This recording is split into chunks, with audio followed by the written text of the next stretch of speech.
Now, first of all, I want to say that it's impossible to see nationalism without correlating it to culture. This is a 5,000-year-old civilization, distinguished by its antiquity, by its continuity, by its diversity, by its capacities of assimilation, and by amazing peaks of refinement, perhaps unparalleled in most parts of the world. So if you have that culture, it's a contributory factor to nationalism. Let me tell you, nationalism is a noble sentiment. And in many ways, when you link culture and nationalism, there is a reclaiming process which is going on now with the kind of inheritance taken over by an anglicized English-speaking elite after 1947. The British believed that the success of colonialism is not your physical subjugation but the colonization of your mind.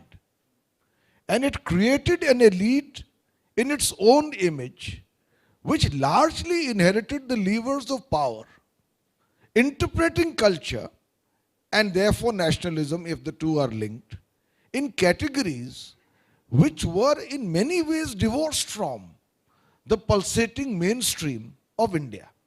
Now, when you say going back to culture in order to interpret nationalism, which culture? 600 years before the birth of Christ, we had a man called Bharat who wrote 6,000 Sanskrit shloks in a book called the Natya Shastra. The Natya Shastra is not a compendium on the arts. All these shlokas are a meditation on what constitutes the aesthetic experience. Can you imagine at a time when in most parts of the world our prototypes had not come down from the trees? There was somebody who was writing a book on what constitutes rasa, the aesthetic experience. If you go back to our sages, the Upanishads, the Vedas, I mean, which culture are you? There was a dictum in India linking to nationalism which said, Ekam Satya, Vipraha Bahuda Vedanti. There is one truth, and the wise people interpret it in different ways. The same, I mean, these are cliches, but somewhere you have to understand they are rooted in our soil. At a time when people were building barriers, here were sages saying, break them. Ano Bhadra Kritavo Yantu Vishvata.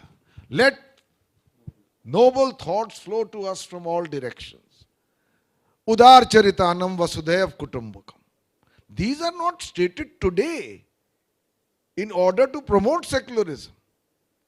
These were stated thousands of years ago and they constitute part of our cultural heritage. Now so we can't divorce the two, that much is clear. Correct. Secondly, and this is my last point in order for you to go on, nationalism linked to culture in a reclaiming process always incorporates the danger of whether it sometimes becomes ultra-nationalism. And that is something perhaps which is an inevitable transitory phase. If it becomes ultra-nationalism, the transition to chauvinism and from chauvinism to xenophobia. These are gradations of the same process. So ultimately, nationalism rooted in the soil, and that nationalism cannot exclude what Sadia was referring to without necessarily pandering to only that notion.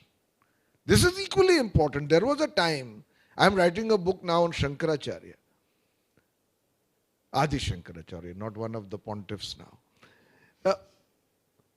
And if you refer to the achievements of ancient India, in the salons of the anglicized elite, for whom secularism is a kind of reflex impulse without any knowledge of their own culture, or almost no knowledge of their own culture, they would say, Arey, he's talking of ancient Hindu being sort of not liberal enough. But you cannot have an elite so superficially mired in the roots of your own cultural inheritance, trying to protect secularism unless you go back to those roots again, and in those roots is multiculturalism. That Ganga Jamuni Tehzeeb is not a transplant as a consequence of the amendment in the constitution to put secularism. It is part of our combined heritage. It must also contribute to that cultural pride, which must feed into nationalism. So you cannot exclude or be selective about aspects of culture.